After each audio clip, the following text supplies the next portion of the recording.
Captain Elena Vasquez had been running salvage operations in the Kepler 442 system for 3 years when her ship's long-range sensors detected the anomaly. What appeared on her screens defied explanation: a massive fleet of vessels, perfectly arranged in formation, drifting silently through the void between the system's 4th and 5th planets.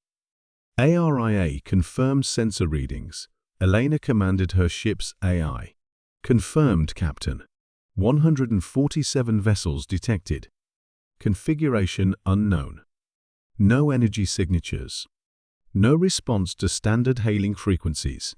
Elena's pulse quickened. A fleet this size could contain enough salvageable materials to fund her operations for decades. But something felt wrong. The ships were too perfectly preserved, too deliberately arranged. In her experience, abandoned vessels didn't maintain formation in the vacuum of space.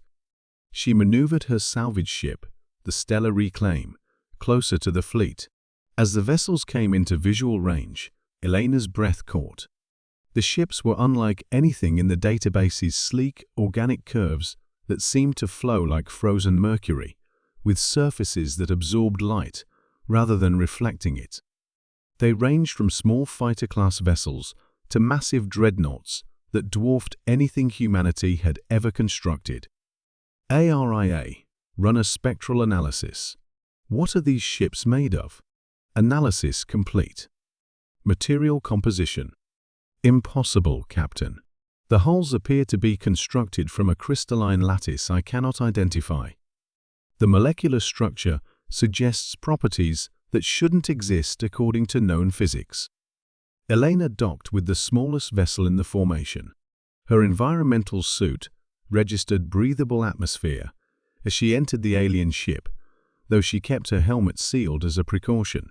The interior was just as strange as the exterior corridors that curved in non-Euclidean patterns, surfaces that seemed to shimmer with their own inner light, and a central chamber dominated by a massive crystalline structure. As Elena approached the crystal, it suddenly blazed to life, filling the chamber with holographic displays.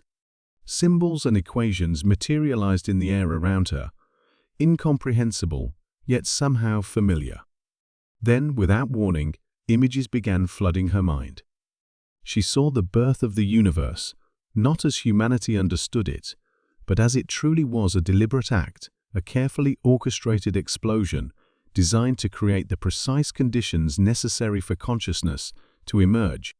The images showed her species after species reaching the threshold of awareness, only to discover the same terrible truth: they were not alone, and they were not the first.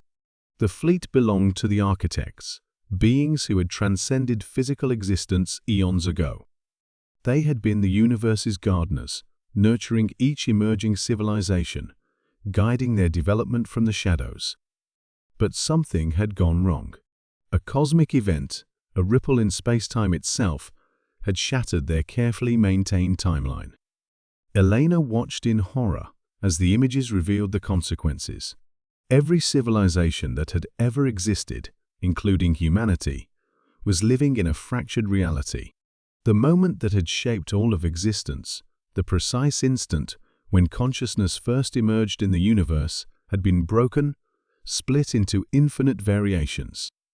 Each fragment created its own timeline, its own version of reality. Humanity's timeline was just one shard of a shattered mirror, and they were living in a reflection of what should have been. The architects had built this fleet as an ark, containing the technology necessary to repair the fracture. But the effort had cost them everything. They had poured their essence into the ship's crystalline cores, becoming one with their creation in a desperate attempt to preserve the knowledge needed to heal reality itself. Elena realized she was no longer just viewing the images, she was becoming part of them. The crystal was downloading the architect's consciousness into her mind, making her a living repository of their knowledge. She understood now why the fleet had been waiting here, perfectly preserved. It had been waiting for someone like her, someone from a species that had evolved far enough to comprehend the truth, but not so far that they had forgotten how to act.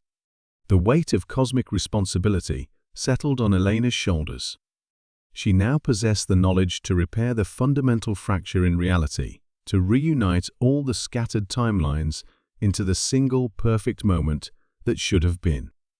But doing so would erase every version of existence except one. Billions of civilizations, entire universes of possibility, would cease to have ever existed. As the download completed, Elena found herself changed. She could perceive the fracture lines in reality, see the places where different timelines bled through into each other. She understood the technology needed to begin the repairs, and she knew that time was running out.